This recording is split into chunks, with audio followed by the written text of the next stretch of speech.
Et en effet, il n'y a pas que la météo qui fait fuir les touristes. Le pass sanitaire aussi, c'est déjà le cas. Et depuis qu'il est entré en vigueur, les gérants des parcs de loisirs ou des cinémas assurent que leur activité a fortement diminué. C'est la crainte aussi des restaurateurs et des cafetiers qui devront aussi l'appliquer à partir du 9 août. Mais Bercy pourrait débloquer de nouvelles aides d'ici la fin de l'été. Jean-Gabriel Bourgeois. Nous attendons les remontées du terrain pour décider. Au ministère de l'économie ou des petites et moyennes entreprises, la réponse est la même. Il y aura un dispositif d'accompagnement s'il est avéré que le pass sanitaire pénalise certaines entreprises.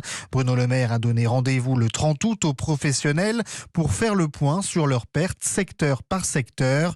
Pour le président de la Confédération des petites et moyennes entreprises, François Asselin, il est essentiel que l'État réponde présent. Est-ce que ça va être un obstacle supplémentaire pour la clientèle ou est-ce que finalement ça sera plutôt un effet rassurant pour la clientèle? Nous ne le savons pas. C'est pour ça que nous jugeons important la CPME, bien évidemment, de ne pas tout débrancher au niveau des mesures de soutien.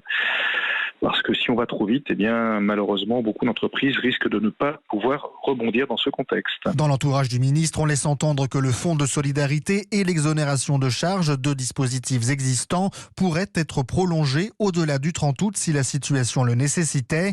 Car c'est bien cela le plus compliqué, établir un seuil à partir duquel déclencher des aides. Mais le gouvernement mise surtout sur la hausse de la couverture vaccinale des Français pour limiter l'impact économique du pass. C'est donc une double mission qui s'offre à Bercy, continuer à accompagner les secteurs impactés par les mesures sanitaires, tout en essayant de sortir progressivement du quoi qu'il en coûte. Jean-Gabriel Bourgeois avec Maud Descamps.